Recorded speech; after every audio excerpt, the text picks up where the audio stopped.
Okay guys, so punta tayo dito sa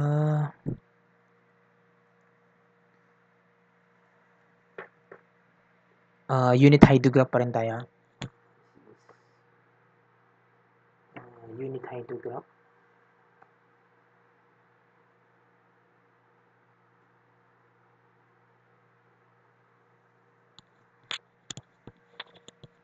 Okay, so bale yung concern naman natin ngayon kasi sa previous na video is kinuha natin yung unit hydrograph, no? So this time is i-derive naman natin ulit yung uh, direct runoff na hydrograph, no?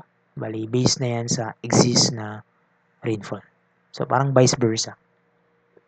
So yung concern natin dito is ano kaya yung magiging direct runoff niya pag, for example, may exist tayo, no? Na 5 cm or 6 cm or 10 cm yung depth ng runoff, no? Pag ganun yung depth ng runoff, uh, ano kaya yung volume ng flow rate, no? Yung peak discharge na makukuha natin, di ba? So yun yung concern natin eh. So, example dito, meron tayong catchment area that is 400 square kilometer. So, converted to square meter. So, multiply na lang natin yan ng 1,000 raised to power of 2. Diba? And then, provided meron tayo ditong time in hours. So, yung interval is 6 hours. Okay? And then, yung hydrograph natin is with respect to cubic meters per second. Okay? So, ganun. So, example, meron tayo ditong mga flow hydrograph or yung total discharge. Okay? And then, we need to compute for, meron tayong given na flood hydrograph or yung total hydrograph and also the base flow no, in cubic meter per second. So, for example, ito yan. So, meron tayong given na flood hydrograph and base flow. Okay? So, dapat mag-meet sila dito. No? So, kasi ito yung magiging parang inflection point nila.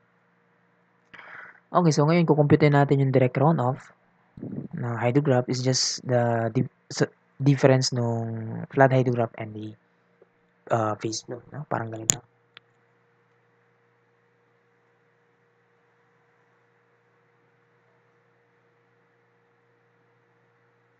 Okay? And so on and so forth.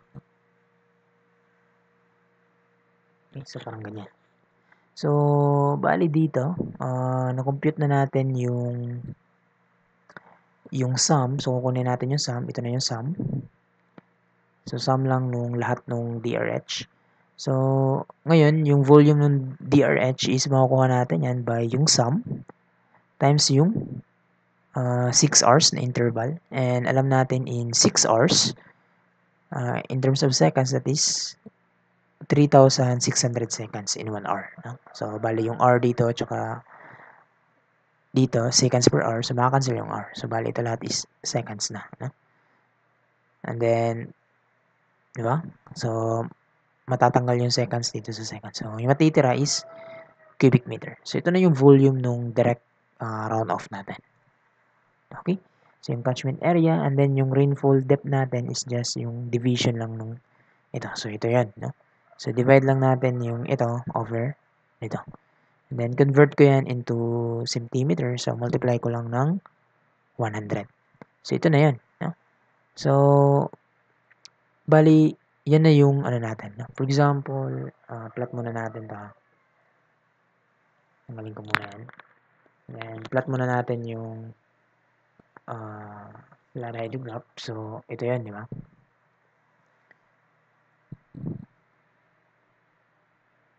So, ito yung flood hydrograph natin, yung total. And ito naman yung base flow natin. So, ito yung direct runoff. Ito yung direct runoff. So, para i-plot natin yung direct runoff, so, bali mag-zero na yan. No? So, with respect to 0 na yan. So, yun na yun kanina. No? So, bali, ito na yan. Then, tanggalin ko muna to. Then, i-plot ko ulit to. So, we have that one.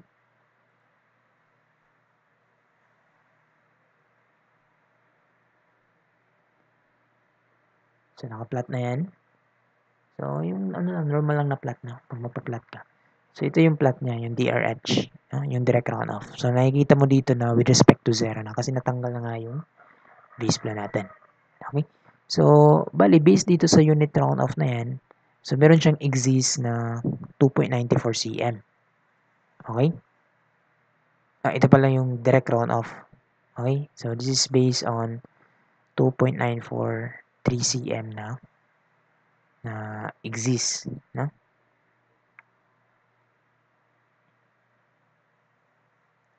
So, ngayon kung kunin natin yung unit hydrograph niyan, so, bali, ito yan. So, ito yung plot ng unit hydrograph, no? So, yung unit hydrograph is just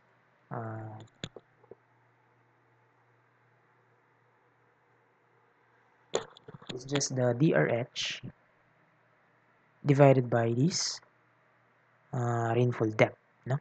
So, divide mo lang yan, and so on and so forth, no? So, divide mo lang to. Okay? So, continue mo lang yan. So, meron ka ng unit hydrograph. So, ito yung unit hydrograph natin. Okay? So, ito yung direct runoff that is based on 2.94 cm na exist. Now, what if yung exist natin is, let's say, meron siyang more than 2.94 cm, no? Let's say, 5 cm, 7 cm, 9 cm. So, what if meron tayong exist na rainfall na 5 cm, 7 cm, and 9 cm? So, mas deeper yung runoff na depth, no? Parang bahaba, no? So, bali, kung compute natin to, it is just yung unit hydrograph, kasi naka per centimeter na tayo. So, multiply na lang natin yan nung exist na 5 cm. Diba? Ganun din dito. And so on and so forth. No? So, dito din, the same procedure. So, multiply na lang natin yan ng 7 cm. And also with this one, 7 cm. Diba? And we have also this one, unit hydrograph pa rin. Multiply by 9 cm and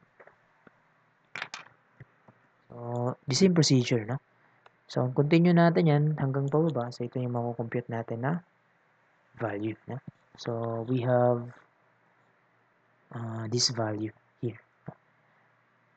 So, makikita natin dito yung graph, di ba? So, bali ito yung sa 9 cm, no? So, sobrang laki na. Ito, take note, ito yung direct runoff natin, no? Sobrang laki ng inakyat ng tubig, di ba? Pag 7 cm, ayan, no? Sobrang laki nung peak discharge natin, no? Laki nung inakyat. Pag 5 cm, ito yung inakyat niya, no? So, what if yung exist rainfall natin is katumbas nito? Di ba? So, ayan. So, nakikita nyo na nag-meet siya dito sa, di ba, nawala yung gray na color. Kasi nga, ito yung exist for the direct runoff.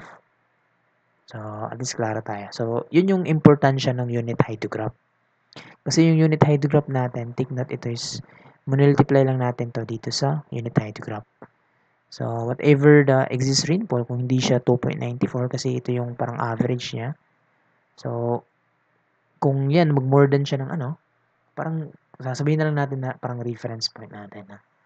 So, kung mag-more than siya dyan, like 5 cm, so makikita mo na aakyat yung tubig. No? Tanggalin ko na lang to. Let's say, ito din, tanggalin ko. Ayan, no? Kung makikita mo, kung ito siya aakyat pa. Ayan.